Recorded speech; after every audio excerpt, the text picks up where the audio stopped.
आज हम BA first semester history के paper ancient and early medieval India का यूनिट 3 का पार्ट 1 शुरू करने जा रहे हैं। हमारी पूरी वीडियो एग्जाम ओरिएंटेड होने वाली है। आपको यहाँ से पढ़ने के बाद कहीं और से पढ़ने की ज़रूरत नहीं पड़ेगी। आपके सारे क्वेश्चन यहीं से कवर हो जाएंगे। तो यूनिट 3 के पार्ट 1 पर हमें मुख्य रूप से मगध साम्राज्य का उदय, उसके उदय के कारण एवं विस्तार के बारे में पढ़ना है और मौर्य साम्राज्य के पहले मगध में किस किस का शासन रहा है ये भी हम देखेंगे। उससे पहले हम यूनिट 3 को 3 पार्ट पर कंप्लीट करने वाले हैं, उसको भी देख लेते हैं हमें किस पार्ट पर क्या पढ़ना है। तो इसमें हम मुख्य रूप से उदय के कारण, विस्तार एवं महत्व को समझेंगे और मौर्य साम्राज्य से पहले किसका शासन रहा ये भी देखेंगे। पार्ट 1 से मोस्टली शॉर्ट क्वेश्चन ही आते हैं, लॉन्ग क्वेश्चन एक भी नहीं बनते, बहुत ही कम बनते हैं, रेयरली यदि कभी बन जाए। पार्ट 2 से सबसे ज्यादा लॉन्ग क्वेश्चन पूछे जाते हैं, जिसमें हम मौर्य साम्राज्य, चंद्रगुप्त मौर्य, बिंदुसार, अशोक और अशोक की नीति एवं योगदान के बारे में हम पार्ट 2 पर पढ़ते हैं और यहीं से सबसे ज्यादा लॉन्ग क्वेश्चन बनते हैं। पार्ट 3 से 1 या 2 लॉन्ग क्वेश्चन कभी कभी देखने को मिल जाते हैं। इससे में हम अर्थशास्त्र का परिचय, प्रशासन एवं शासन व्यवस्था को पढ़ेंगे। ओवरऑल कहने का मतलब ये है कि हमें सारी यूनिट अच्छे से पढ़नी होगी, तभी हम 100% स्कोर कर पाएंगे। तो पार्ट 1 से आपको यहाँ पे शॉर्ट क्वेश्चन, पार्ट 2 से और पार्ट 3 से लॉन्ग क्वेश्चन देखने को मिलते हैं यूनिट 3 से। तो चलिए शुरू करते हैं, मगध साम्राज्य का उदय कैसे हुआ। उत्तर वैदिक काल जो हमने यूनिट 2 पर पार्ट 3 पर पढ़ा था, इसके अंत तक आर्यों का विस्तार सप्त सिंधु से आगे बढ़कर गंगा यमुना के विशाल मैदानों तक हो चुका था। कुछ कृषि, व्यापार, लौह प्रौद्योगिकी तथा स्थायी वस्तुओं के विकास ने भारतीय समाज को एक नई दिशा प्रदान की। छोटे छोटे जन धीरे धीरे संगठित होकर जनपद बने और समय के साथ ही यही जनपद शक्तिशाली महाजनपदों में परिवर्तित हो गए। इस प्रकार वैदिक युग के राजनीतिक विकास ने भारत में एक नए ऐतिहासिक युग का आरंभ किया, जहां अनेक स्वतंत्र राज्यों के बीच प्रभुत्व स्थापित करने के लिए निरंतर संघर्ष होने लगा था। छठी शताब्दी ईसा पूर्व तक भारत में 16 महाजनपदों का अस्तित्व था। इनका उल्लेख बौद्ध ग्रंथ, अंगुत्तर निकाय, जैन साहित्य आदि में मिलता है। इन महाजनपद में मुख्य रूप से काशी, कौशल, वत्स, अवंती, वज्जी, कुरु, पांचाल, गंधार और मगध प्रमुख थे। इसके अलावा अंगथा, मलथा, चेदिता, मत्स्य और सूरसेन और अस्मक, कम्बोज, इन सभी 16 महाजनपदों को मिलाकर पूरे भारत में थे इस समय छठी शताब्दी ईसा पूर्व में। उत्तर भारत में है, याद रखना। यद्यपि सभी महाजनपद अपने अपने क्षेत्रों में शक्तिशाली थे, फिर भी समय के साथ साथ मगध ने अपनी असाधारण शक्ति, दूरदर्शी शासकों तथा अनुकूल परिस्थितियों के कारण अन्य राज्यों को पीछे छोड़ दिया। यही कारण है कि भारतीय इतिहास में मगध को प्रथम महान साम्राज्य का जन्मदाता माना जाता है। अभी इसके कारण भी देखेंगे कि मगध साम्राज्य इतना आगे और बाकी अन्य महाजनपद पीछे क्यों रह गए। मगध का उत्कर्ष किसी एक शासक अथवा किसी एक घटना का परिणाम नहीं है। यहाँ पे अलग अलग शासक और अनेक घटनाएं ऐसी थी जिसने मगध को आगे चलकर एक विशाल साम्राज्य में परिवर्तित किया था। इसके पीछे कई शताब्दियों तक चलने वाली राजनीतिक, आर्थिक तथा सामाजिक प्रक्रियाएं कार्य कर रही थी, जिनमें योग्य शासकों की नीति, उपजाऊ भूमि, प्राकृतिक संसाधनों की प्रचुरता, शक्तिशाली सेना तथा संगठित प्रशासन ने मिलकर मगध को इतना सक्षम बना दिया कि आगे चलकर इसने संपूर्ण उत्तर भारत पर अपना अधिकार स्थापित कर लिया था। तो इसके कई कारक थे जिन्होंने मगध को शक्तिशाली बनाया। पहला कारक था योग्य शासक यहाँ पे हुए। यहाँ की भूमि उपजाऊ थी, प्राकृतिक संसाधनों की प्रचुरता थी, शक्तिशाली सेना और संगठित प्रशासन था मगध के पास। इसको डिटेल में अब आगे चल के देखते हैं। तो मगध साम्राज्य के कारण देखते हैं यहाँ पे। मगध का उदय भारतीय इतिहास की सबसे महत्वपूर्ण घटनाओं में से एक है। छठी शताब्दी ईसा पूर्व में जहाँ अनेक जनपद परस्पर संघर्ष कर रहे थे, वही मगध निरंतर अपनी शक्ति और प्रभाव का विस्तार कर रहा था। छठी शताब्दी ईसा पूर्व में क्या हुआ, जो 16 जनपद थे, महाजनपद थे, उनमें आपसी संघर्ष हो रहा था, लेकिन इसी बीच मगध अपनी निरंतर शक्ति को बढ़ा रहा था। अंततः वही उत्तर भारत का सबसे शक्तिशाली राज्य बनकर उभरा। इतिहासकारों का मत है कि मगध की सफलता किसी एक कारण का परिणाम नहीं, बल्कि भौगोलिक, आर्थिक, राजनीतिक तथा सैन्य कारणों ने मिलकर उसके उत्कर्ष का मार्ग प्रशस्त किया। मगध का सबसे पहला कारण माना जाता है उसकी अनुकूल भौगोलिक स्थिति। तो मगध के उत्कर्ष का सबसे पहला कारण क्या है, उसकी अनुकूल भौगोलिक स्थिति है, क्योंकि मगध गंगा के उपजाऊ मैदान में स्थित था। इसके उत्तर में गंगा, पश्चिम में सोन, पूर्व में चंपा जैसी नदियां बहती थी। ये नदियां राज्य को प्राकृतिक सुरक्षा प्रदान करने के साथ साथ व्यापार और परिवहन का भी प्रमुख साधन थी, और इसी वजह से मगध को एक यह कारण भी मिल गया था अपने आप को वर्चस्व बनाए रखने का। प्रारंभिक राजधानी राजगिरी थी, जो कि 5 पहाड़ियों से घिरी हुई थी, इसलिए मगध और भी सुरक्षित हो जाता है, जिससे शत्रुओं के लिए उस पर आक्रमण करना कठिन था। बाद में राजधानी पाटलिपुत्र बनाई गई, जो गंगा, सोन, गंडक और पुनपुन नदियों के संगम के निकट स्थित थी। पाटलिपुत्र वही है जिसे आज पटना, बिहार पटना के नाम से जाना जाता है, जो गंगा, सोन, गंडक और पुनपुन नदियों के संगम के निकट स्थित थी। इस कारण यह नगर प्रशासन, व्यापार और सैनिक दृष्टि से अत्यंत महत्वपूर्ण सिद्ध हुआ। तो याद रखना, इसका पहला कारण इसके अनुकूल भौगोलिक स्थिति थी, जिसको मैंने आपको डिटेल में समझाया हुआ है। दूसरा था इसकी उपजाऊ भूमि। जब उपजाऊ भूमि हो गई तो वहाँ पर खाना ज़्यादा होगा। जब खाना ज़्यादा होगा तो अधिक सैनिक को अपनी उसमें रख सकते हैं। तो जब सैनिक अधिक होंगे तो हमारी मजबूती शक्ति भी अधिक होगी। गंगा की जलोढ़ मिट्टी कृषि के लिए यहाँ पे क्या थी, अत्यंत उपयुक्त थी। इसी कारण यहाँ धान, गेहूं, जौ तथा अन्य फसलों का भरपूर उत्पादन भी हुआ। पर्याप्त कृषि उत्पादन से राज्य को आर्थिक समृद्धि भी प्राप्त हुई तथा बड़ी सेना और प्रशासन का व्यय आसानी से पूरा भी किया जा सका। इसी कारण एक मुख्य कारण इसका उपजाऊ भूमि भी है। अगला कारण है संसाधनों की प्रचुरता। जब हमारे पास सेना होगी तो सेना के लड़ने के लिए हमें तलवार की, भाले की जरूरत भी पड़ेगी। तो यहाँ पे संसाधनों की प्रचुरता थी। लौह अयस्क बड़ी मात्रा में पाए जाते थे। यह अन्य महाजनपदों से अधिक शक्तिशाली बनाया। दक्षिण बिहार के क्षेत्रों में लौह अयस्क पर्याप्त मात्रा में उपलब्ध था। लोहे से बने कृषि उपकरणों ने उत्पादन बढ़ाया, जबकि लोहे के अस्त्र शस्त्रों ने मगध की सेना को अत्यंत शक्तिशाली बना दिया। इसके अतिरिक्त हाथियों का अधिक उपलब्धता भी मगध शासन के पास थी। सेना में विशाल गज सेना थी, जो युद्ध के समय उसकी सबसे बड़ी शक्ति मानी जाती थी मगध साम्राज्य की। आगे देखिए दिया हुआ है, मगध उत्कर्ष में योग्य और महत्वाकांक्षी शासकों का भी योगदान भी अत्यंत महत्वपूर्ण है। महत्वाकांक्षी शासक वे शासक कहलाते हैं जिनको अधिक से अधिक पाने की इच्छा होती है। मतलब कि एक राज्य जीतने के बाद दूसरे राज्य जीतने की इच्छा करने वाले शासक महत्वाकांक्षी शासक कहलाते हैं। बिंबिसार, अजातशत्रु, शिशुनाग, महापद्मनंद, चंद्रगुप्त मौर्य और अशोक जैसे शासकों ने अपनी सैन्य क्षमता, कूटनीति, प्रशासनिक क्षमता के बल पर राज्य का निरंतर विस्तार किया। उन्होंने केवल युद्ध द्वारा ही नहीं बल्कि वैवाहिक संबंधों द्वारा, राजनीतिक समझौते के माध्यम से भी अपना प्रभाव को बढ़ाया था। तो यहाँ पे जो राजा थे इन्होंने सिर्फ युद्ध नहीं किया बल्कि वहाँ पर क्या किया, वैवाहिक संबंध यानी अपनी रिश्तेदारी भी वहाँ पे बढ़ा दी थी। इस वजह से शासन और मजबूत होता चला गया। आगे व्यापार और वाणिज्य भी इसका महत्वपूर्ण कारण है कि इसके पास बहुत शक्ति थी व्यापार और वाणिज्य की। गंगा नदी उस समय उत्तर भारत का सबसे प्रमुख व्यापारिक मार्ग था। मगध इस मार्ग पर स्थित होने के कारण पूर्वी और पश्चिम भारत के व्यापार का मुख्य केंद्र बन गया। व्यापार से प्राप्त आय ने राज्य के कोष को समृद्ध बनाया और आर्थिक विकास को गति दी। आगे दिया हुआ है, उस समय अन्य महाजनपदों के बीच निरंतर संघर्ष चल रहा था। इस राजनीतिक अस्थिरता का लाभ उठाकर मगध ने अपने प्रतिद्वंदी राज्यों को एक एक करके अपने अधीन कर लिया। इस प्रकार वह धीरे धीरे संपूर्ण उत्तर भारत की सबसे बड़ी शक्ति भी बन गया। तो उस समय क्या हो रहा था, सभी महाजनपद आपस में संघर्ष कर रहे थे और इसी का फायदा मगध साम्राज्य के शासकों ने उठाया। इस प्रकार की अनुकूल भौगोलिक स्थिति, उपजाऊ भूमि, लौह अयस्क की उपलब्धता, शक्तिशाली गज सेना, योग्य शासक, सुदृढ़ प्रशासन और विकसित व्यापार तथा अन्य महाजनपदों की कमजोरी, इन सभी कारणों ने मिलकर मगध को भारत का सबसे शक्तिशाली महाजनपद बना दिया। यही शक्तिशाली मगध आगे चलकर नंद और मौर्य साम्राज्य का आधार बना तथा भारतीय इतिहास में प्रथम विशाल साम्राज्य की स्थापना का केंद्र भी सिद्ध हुआ। आगे देखिए दिया हुआ है, मगध में उत्कर्ष की वास्तविक शुरुआत हर्यक वंश के शासन काल से हुई थी। याद रखना, इसकी शुरुआत कहाँ से हुई थी, तो हर्यक वंश के शासन काल से हुई थी। मगध पर शासन करने वाला पहला वंश कौन सा था, तो हर्यक वंश था। इस वंश के महान शासक बिंबिसार ने पहली बार मगध को संगठित और शक्तिशाली राज्य बनाने का कार्य किया। उसके शासन से मगध के विस्तार और साम्राज्य का निर्माण की प्रक्रिया का वास्तविक आरंभ भी हुआ। तो यहाँ पे 3 वंशों ने मौर्य साम्राज्य से पहले शासक किया था। हर्यक वंश ने किया था, शिशुनाग वंश ने और नंद वंश, इन 3 वंशों ने शासक किया। उसके बाद मौर्य वंश आया था। एक एक करके इन सभी वंशों को हम डिटेल से पढ़ेंगे और पेपर पर 100% स्कोर कर पाए इस हिसाब से हम पढ़ेंगे। आपके यहाँ से कोई भी क्वेश्चन आए, एक भी प्रश्न यहाँ से छूट ना पाए। तो मगध साम्राज्य के वास्तविक उत्कर्ष का प्रारंभ कहाँ से हुआ था, तो हर्यक वंश से हुआ था। यद्यपि मगध पहले से ही एक महाजनपद था, किंतु इसे संगठित, शक्तिशाली और विस्तारवादी राज्य बनाने का श्रेय हर्यक वंश के शासकों को दिया जाता है। इस वंश का सबसे प्रसिद्ध और योग्य शासक बिंबिसार को माना जाता है और यही हर्यक वंश का संस्थापक भी है, जिसने अपनी दूरदर्शिता, कूटनीति, सैन्य क्षमता के बल पर मगध को उत्तर भारत की सबसे प्रभावशाली शक्ति बना दिया। इसी कारण बिंबिसार को मगध साम्राज्य का वास्तविक संस्थापक भी कहा जाता है। और इसने केवल युद्ध, कूटनीति और सैन्य क्षमता ही नहीं बल्कि इसने वैवाहिक संबंध भी स्थापित किए थे। उन सभी को देखेंगे। तो देखिए, हर्यक वंश कब से कब तक था, 544 ईसा पूर्व से या 413 ईसा पूर्व तक हर्यक वंश चला था। बिंबिसार कब शासक बना, तो 544 ईस्वी में मगध के सिंहासन पर बिंबिसार बैठा था।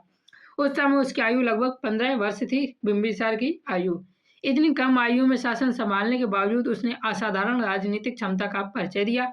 इसका उद्देश्य केवल राज्य की रक्षा करना नहीं था, बल्कि मगध को संपूर्ण उत्तर भारत का सबसे शक्तिशाली बनाना था। पूछ लिया जाएगा मगध के उत्कर्ष में बिंबिसार का क्या योगदान है, तो ये आपको डिटेल से यहाँ पर लिखना है। बिंबिसार ने अपने साम्राज्य के विस्तार के लिए केवल युद्धों का ही सहारा नहीं लिया, बल्कि वैवाहिक कूटनीति का भी सफलतापूर्वक प्रयोग किया। याद रखना, इसकी पत्नियों के बारे में भी डिटेल में बताना पड़ता है कभी कभी पेपर में, तो आपको ज़्यादा अच्छे नंबर मिल जाएंगे। तो कौशल की राजकुमारी कौशला देवी से इसने विवाह किया था। याद रखना, किससे विवाह किया? तो कौशल की राजकुमारी कौशल देवी थी। यह कौशल नरेश प्रेषणजीत की बहन थी। इस विवाह के फलस्वरूप उसे काशी का समृद्ध प्रदेश दहेज में प्राप्त हो गया था। काशी उस समय व्यापार और कृषि की दृष्टि से अत्यंत महत्वपूर्ण क्षेत्र था, जिससे मगध की आर्थिक शक्ति और अधिक बढ़ गई थी। इसके अतिरिक्त बिंबिसार ने लिच्छवी गणराज्य की राजकुमारी चेलना से भी विवाह किया था। इससे मगध और वज्जी संघ के बीच मैत्रीपूर्ण संबंध स्थापित हुए।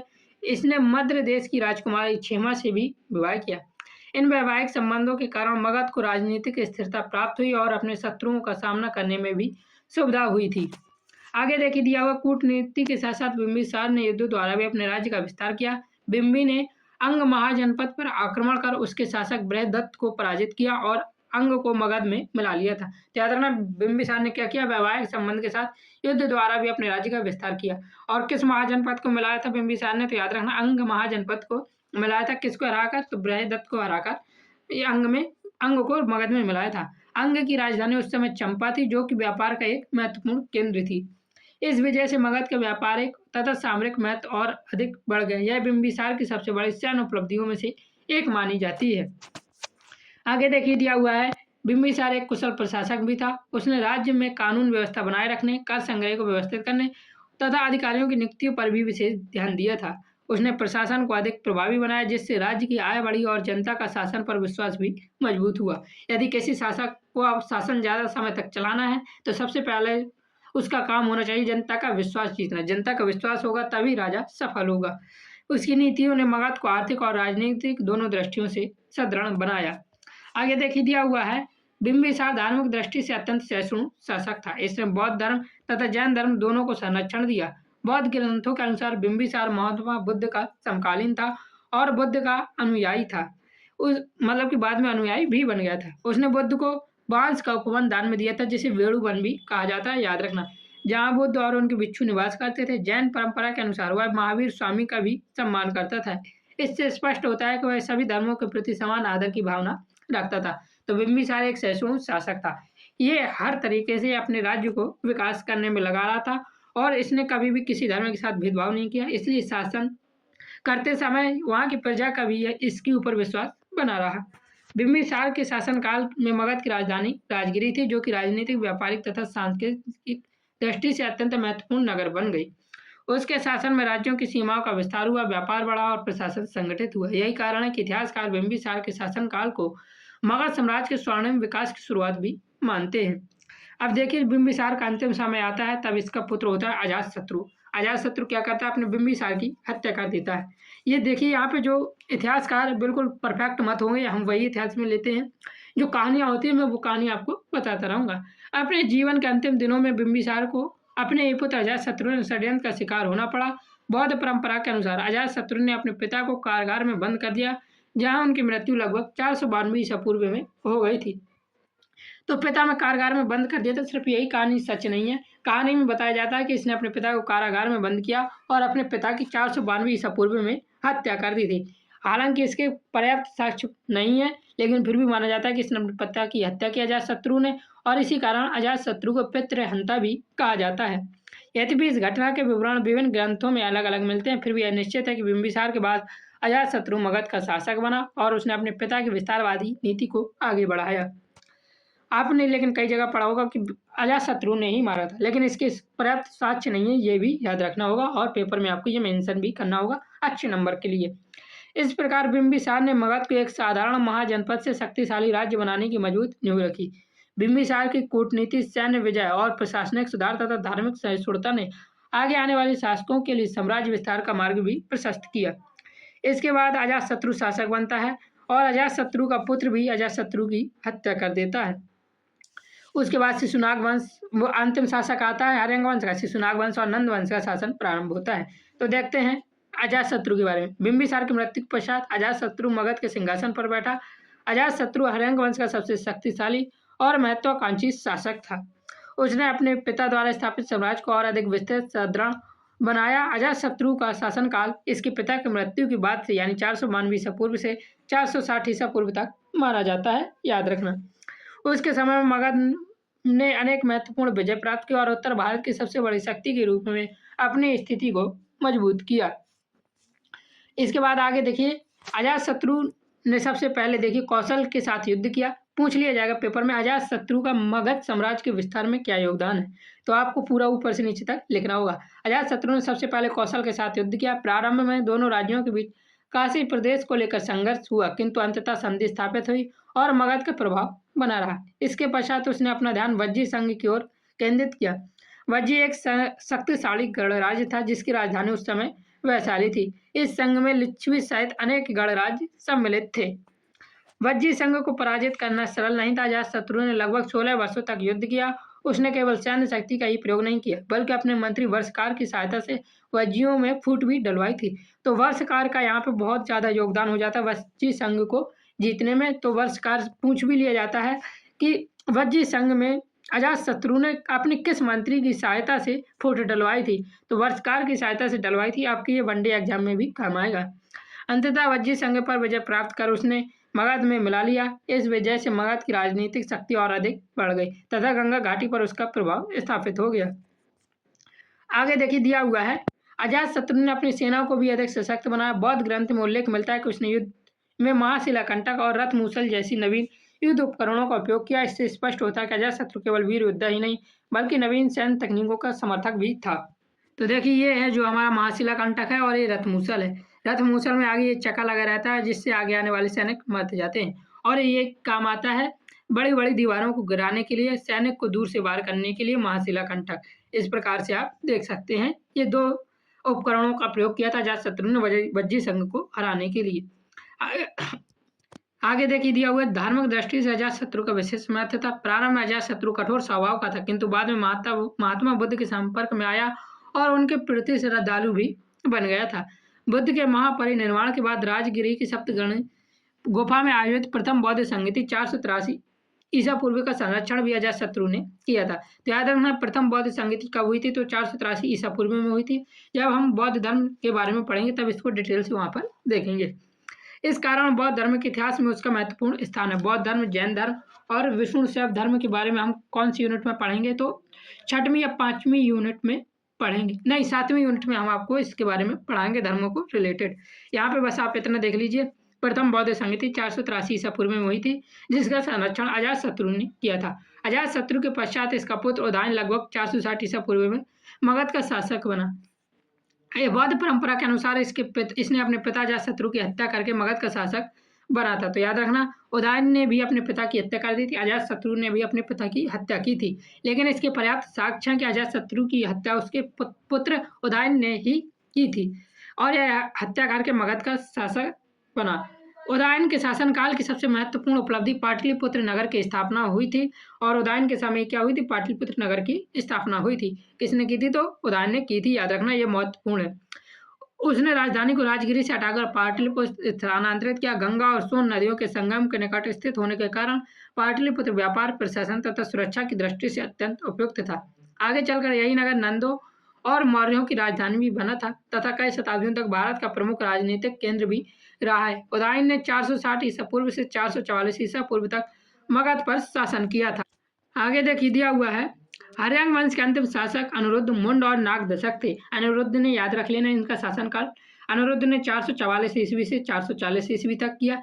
फिर 440 से मुंड ने किया था 437 ईस्वी तक और अंतिम शासक नाग दशक था। इसने 437 ईस्वी से 413 ईस्वी तक शासक किया था नाग दशक ने, और इसकी दुर्बलता का फायदा उठाकर शिशुनाग ने नाग दशक को 413 ईस्वी में सत्ता से हटाकर मगध में शिशुनाग वंश की स्थापना की थी और 413 ईस्वी में शिशुनाग वंश की यहाँ पर स्थापना हो जाती है। शिशुनाग ने राज्य में शांति स्थापित की तथा प्रशासन को पुनः संगठित किया। शिशुनाग के शासनकाल में अवंती को मगध में मिला लिया गया।